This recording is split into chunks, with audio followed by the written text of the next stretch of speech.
Hello, dear subscribers. It's the 9th of June 2024. What is pre-bunking? Building immunity against misinformation and disinformation. And in this day and age when truth can easily be called misinformation and disinformation.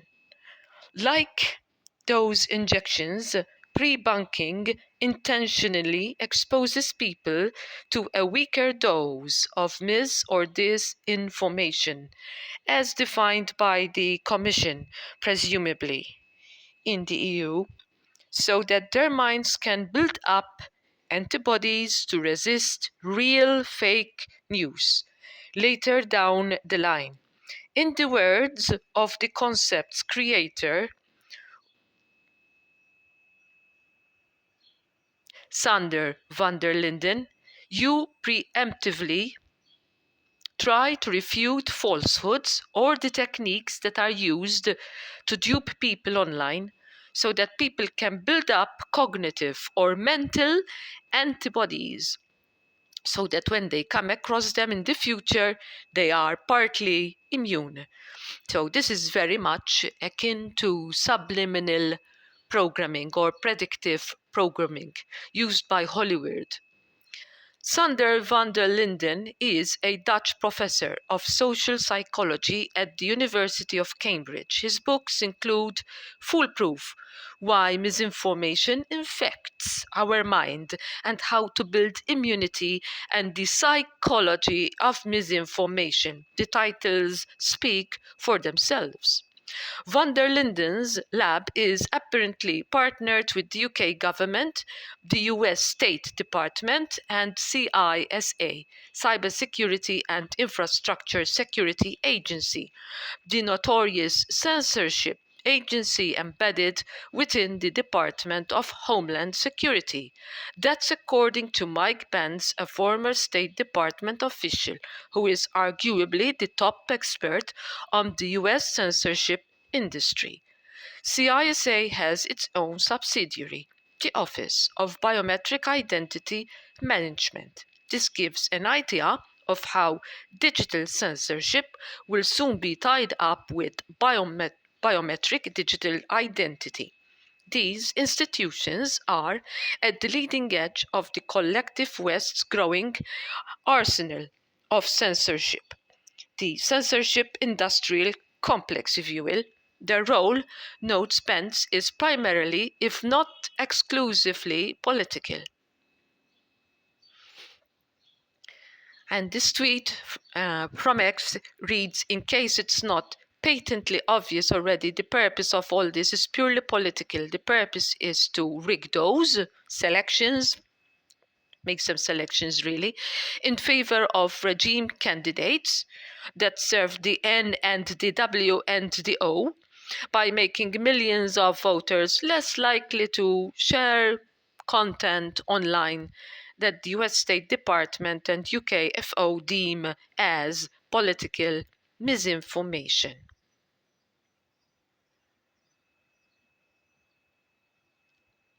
And he reposts here again, Mr. Benz, watch this star of the US-UK government's new political thought control game industry. So it's not just thought police, but it's a thought control industry.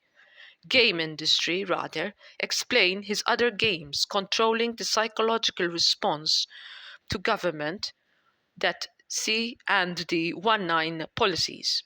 Now, note how the government censorship targets are all posts criticizing the authorities.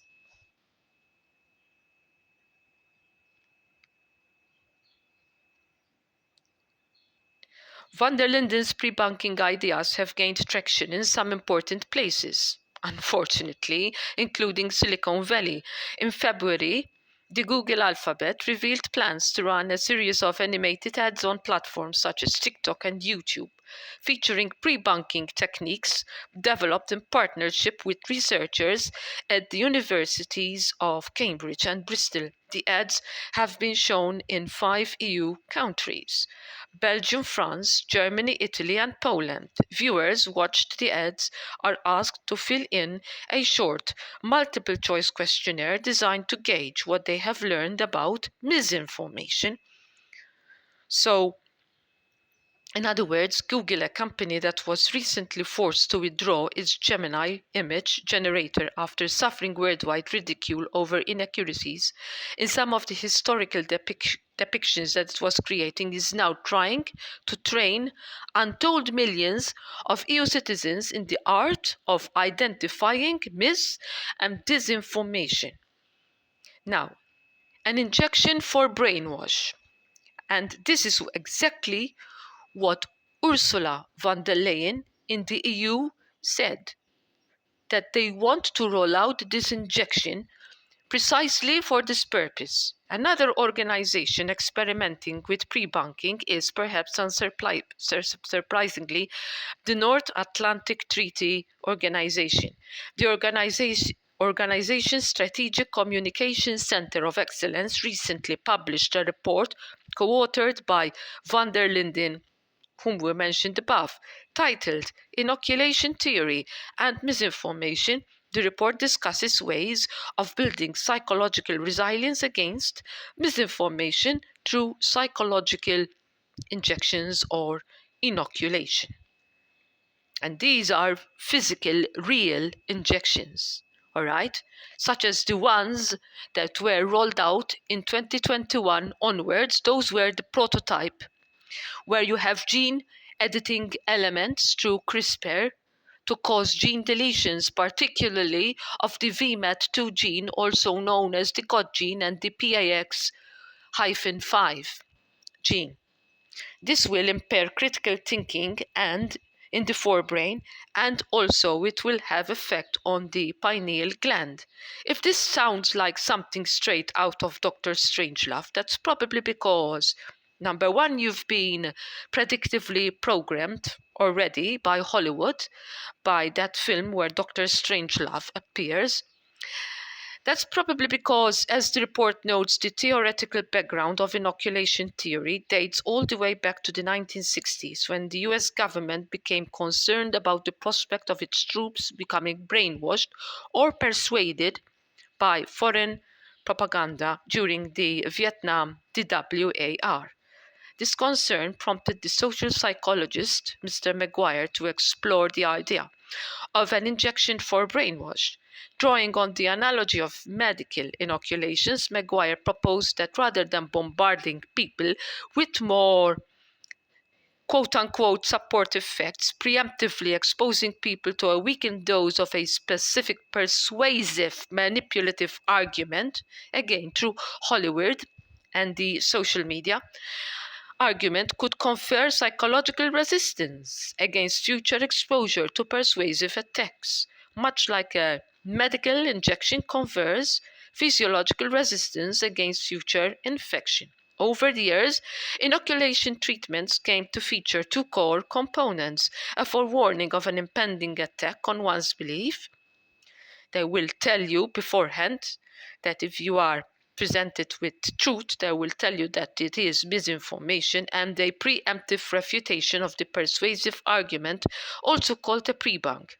Since then, a large volume of studies and meta-analyses has been conducted establishing inoculation theory as a robust framework for countering unwanted persuasion. So this is already in effect, folks.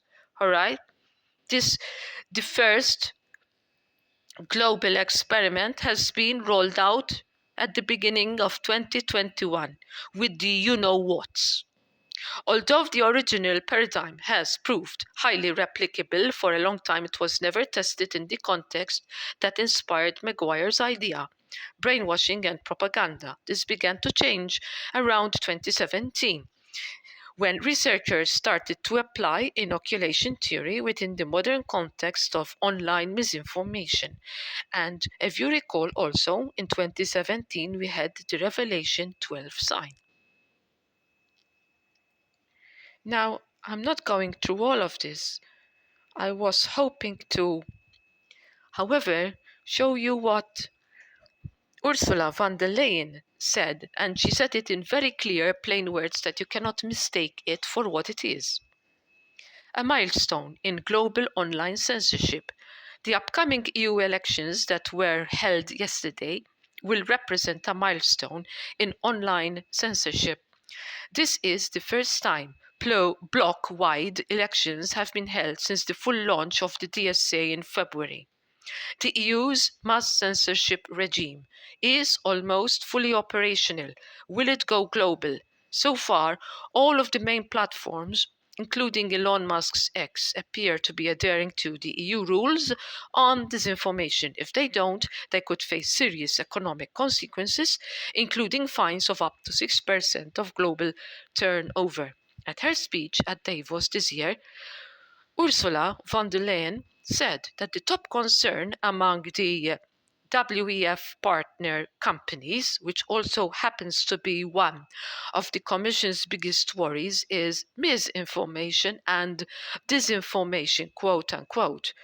The solution, she said, is to forge a grand coalition of sorts between businesses and governments, which, as luck has it, fits snugly with the WEF's primary mission in life to promote public private partnerships at all levels and in all areas of government for the benefit primarily of its partner companies. So please don't get lost in the words. We'll be coming to the gist of it.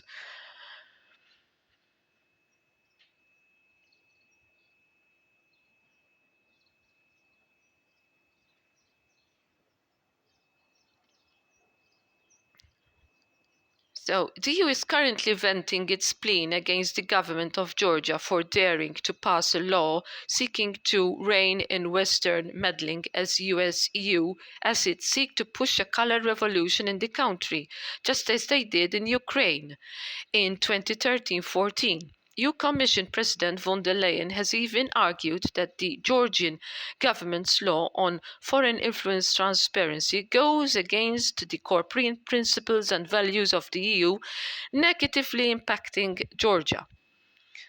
What she hasn't said is that the commission she heads up is also seeking to pass similar regulation aiming at combating foreign interference, the so-called European Democracy Shield.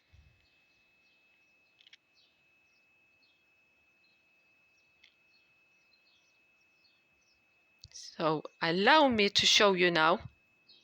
So I'm trying to keep this video short for your sake. Right.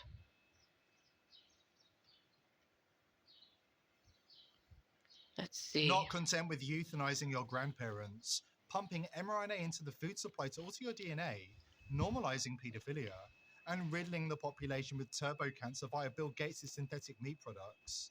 The globalist elite are now desperate to regain total control over humanity. By waging a war, the WEF have disturbingly named the battle for your brain. According to the WEF, humanity will be better. Remember what Professor James Giordano said, that the battle starts in the human brain. It is much better to vaccinate so that the body is inoculated. Pre-Bunking is the same approach. Because disinformation relies on people passing it on to others.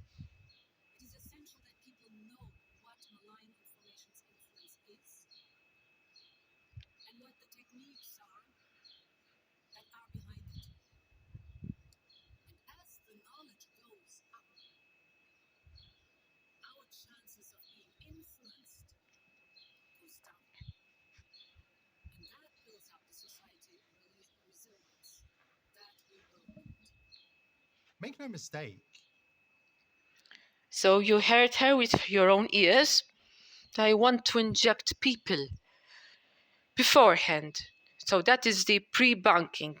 So that people will be unable to think critically, and this is done by genetically modifying humans, so they will be unable to use their brains to think critically, and also to inject nanotechnology that will self-assemble into the brain and form neural implants. I'm going to leave it there. Please share, subscribe, and like. This video is heavily shadow banned, and there's a very good chance that this video will be taken down. So watch and share. Have a good day, all of you.